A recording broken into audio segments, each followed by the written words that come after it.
Welcome to the NRS story, From Policy to Practice, brought to you by the NRS Support Project at the American Institutes for Research. If you're new to the world of NRS data or an experienced data user, you're in the right place. This podcast is where you hear about the practical application of data policy in adult education. Stick around. Hello, and welcome to episode 6 of the NRS Story podcast.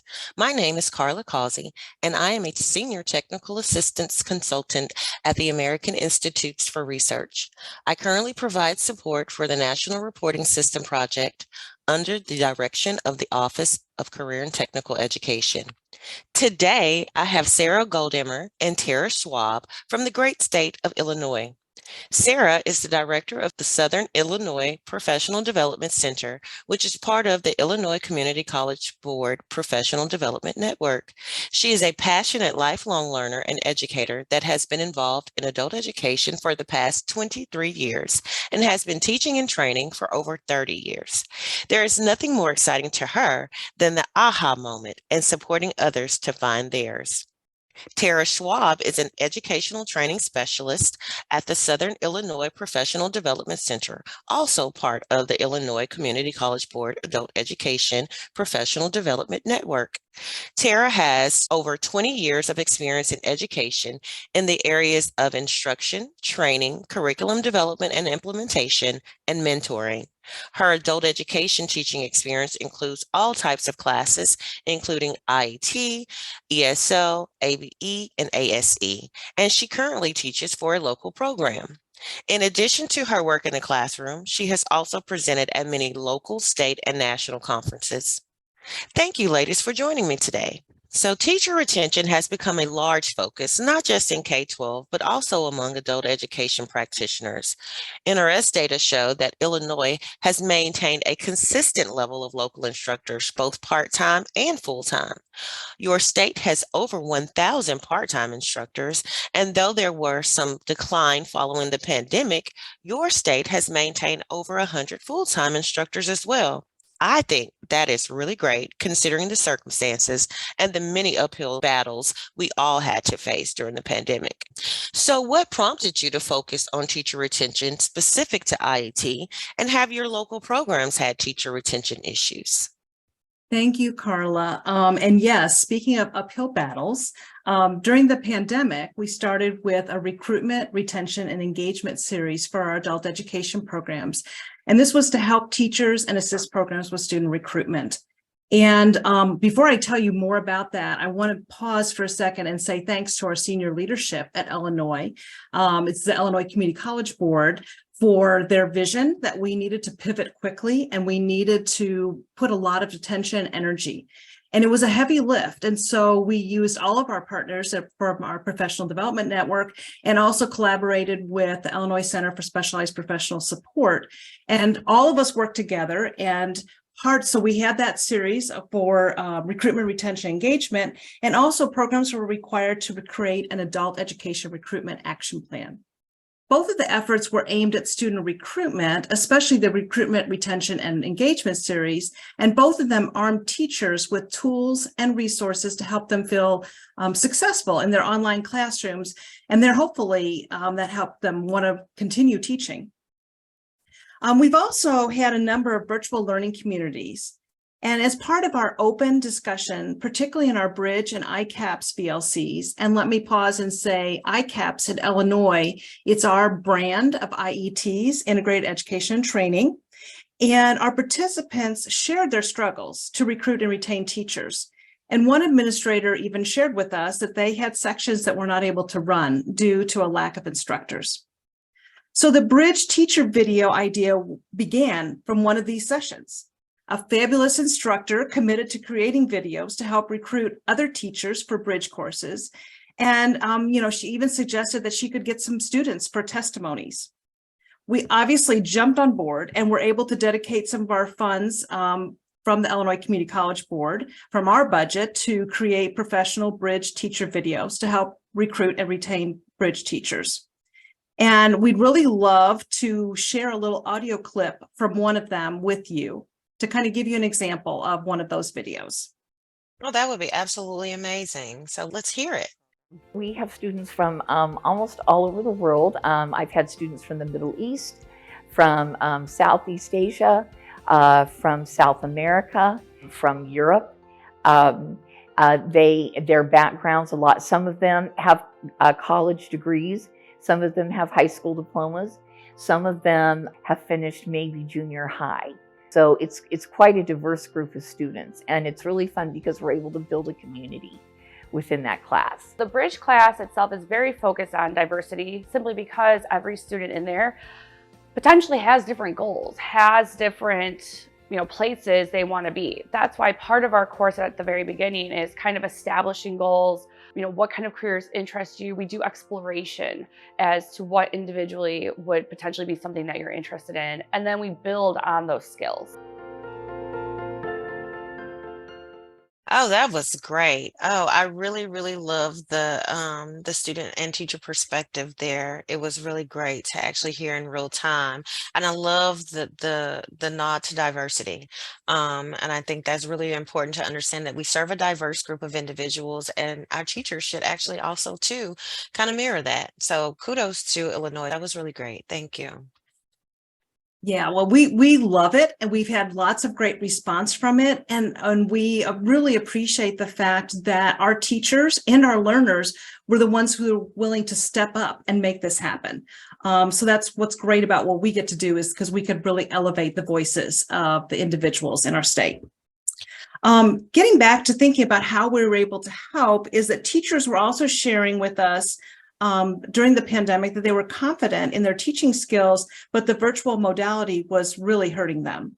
And as part of the previously mentioned recruitment, retention, and engagement effort, born out of this focus on students, teachers were fortified with promising practices in order to help them strengthen their skills. And it also helped to assist local programs in retaining them. So, for example, the series included sessions on how to use technology tools, such as Pear Deck, Nearpod, Google Voice, Zoom breakout rooms, Flipgrid, Edpuzzle, and ReadWorks. And all those, they may seem something that we all know about now. At the time, they were all new to us. Even those Zoom breakout rooms were new. So it was really good to provide support. Teachers had new tools to engage students online and felt armed and motivated to try these best practices with their students. So I really want to encourage everyone to check out the Illinois Center for Specialized Professional Support website for more information. The recordings of all of those live there, and there's resources from that recruitment effort, including that action plan that I mentioned. I love it. I love it. Excellent. I'm actually going to have to log on so I can get some of those Zoom breakout session critiques or some video help, because I still struggle with that myself. I love how you were proactive in your approach and connected how your student recruitment and enrollment efforts would affect your teachers. That's really great. It's apparent that targeted professional development is a strategy used in Illinois. What other initiatives have you implemented that have shown improvement in teacher retention and possibly student outcomes?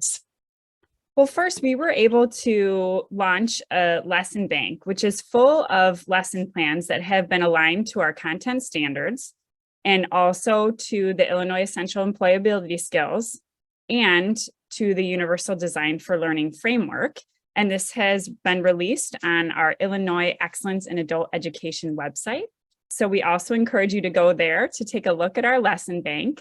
And teachers have given feedback that has ranged from, this allowed me to have a comprehensive, strong lesson for my sub while I was gone, to this lesson has enhanced topics that I have been and will continue to teach for years. So we've been really happy with that. Also, our bridge videos have been placed on our ICAPS website. Again, ICAPS is the Illinois brand for IET, and we have a website dedicated to just that. These videos have also been shared endlessly in chats and used in a variety of presentations.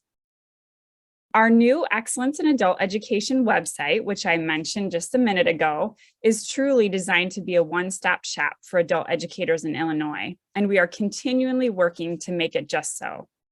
The lesson bank again lives there. Also included on this website is information on professional development, pathways, and opportunities, including an updated professional development calendar, which we at the Professional Development Network work hard to keep current and updated to show everyone their opportunities for professional development and growing and learning.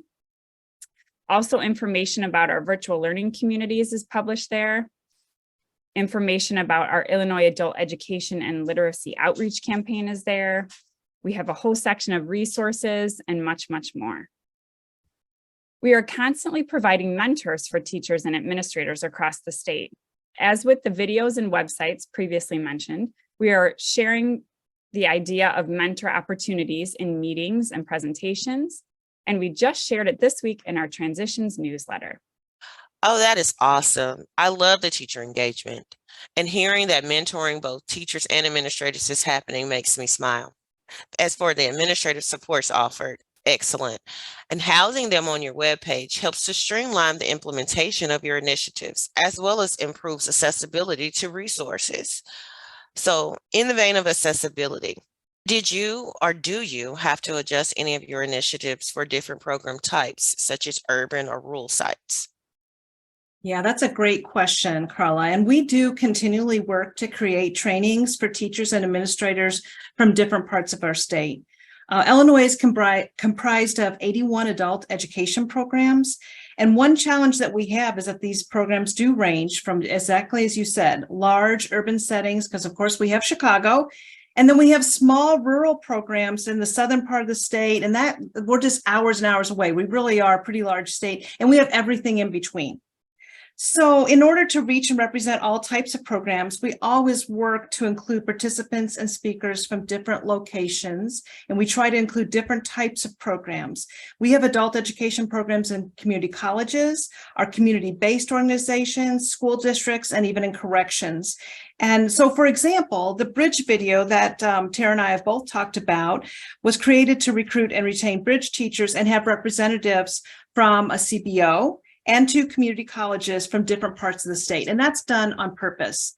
The Team Teacher Talk show that we did to support our ICAPs, our IETs, was also similar in types of representation. It was from all over the state and with different types of programs. So we're always thinking about, and I think also we want to have kudos to our Illinois Community College Board, because they always support having a foundation for us, but then allow programs at the local level to put their own spin on things and to use those services and the resources that we create in their own way, whatever works best for them.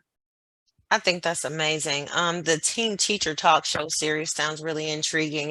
It's exactly what it sounds like. It's two teachers who have been working together, sharing the message of the value of IETs. And I think that whether we're recruiting students, recruiting teachers, there's nothing like the value of that important messaging from getting it straight from somebody who's saying, hey, this is great, and here's why it's great.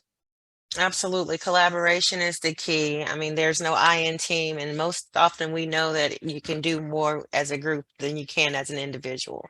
And so I love the fact that you have all of these resources available, and you have them accessible on the web. So, you know, anyone in your rural or urban areas can reach it. And even those that are not in the great state of Illinois can utilize these and actually use it as an example to kind of maybe, you know, create some of their own professional development and some of these administrative support. So kudos to you. What are 3 takeaways from your teacher retention efforts that you would like to share with the field?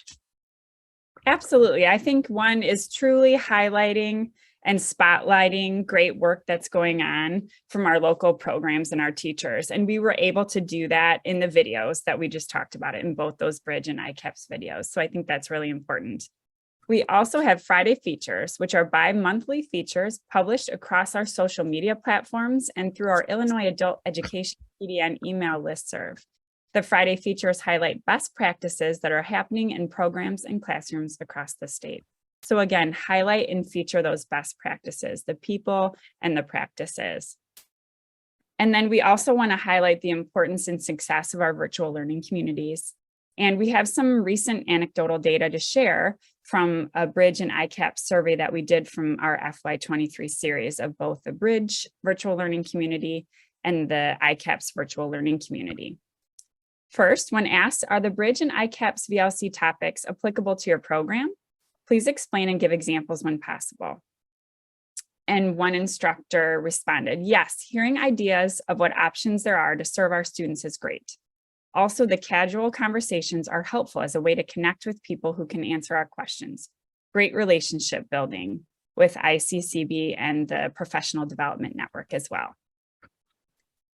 Another question, when asked, have recent Bridge and ICAPS VLCs prompted changes in your program? Please provide examples. One program responded, we started a new Bridge to Entrepreneurship class and it was a great success. It leads to ICAPS courses. As we better understand the options for ICAPS programs and that they don't need to be as intense as we've been doing, with year-long full-time credit classes on campus and then adding a support class to an already busy schedule. I love the last comment in terms of how intense we were doing it.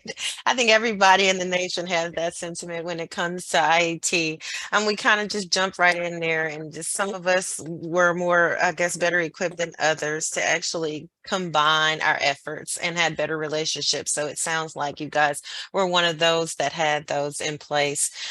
So from VLCs to team teacher talk shows and Friday features, supports and mentoring, you guys have definitely got a lot of excellent strategies in place. I definitely look forward to seeing how your state continues to improve. Before we end, are there any additional highlights or additional resources that you'd like to highlight? Absolutely. Just a couple of things to mention. We also started around this time, the PDN Pulse. And so that is a weekly email that everyone in adult education in Illinois can sign up for. And this shows all of our professional development opportunities. We also highlight conferences and information from our professional organizations and partners. And we have all the dates and times for our virtual learning communities. And so this has been really a way to encourage teachers to be aware of all the professional development opportunities that are available to them and other resources and links to information and guides. So we really wanted to highlight the importance of that PDN Pulse, and it's been really successful for us. And we do believe that it's helped in our retention across the state. Also, our Transitions Academy. And so this is a year-long academy that is dedicated to transition. So to Bridge and ICAPS development, implementation, publication of best practices, teamwork. So we have a fall convening every year where we have a one-day virtual conference to kick off our Transitions Academy for the year. And then we follow with ICAPS office hours that are part of the Transitions Academy, our virtual learning communities, and we have a Transitions Academy page on our ICAPS website in Illinois, and we highly encourage people to go there as well. Well, I just don't think it gets any better than that. I would just like to thank both of you, Tara and Sarah. You guys have been amazing today. Thank you for joining me in discussing some of the efforts that Illinois has put into place to target teacher retention, specifically in the area of IET. I look forward to seeing your local teacher and student data increase due to these initiatives. And I also hope that this has been informative for the field and that many networking opportunities will begin.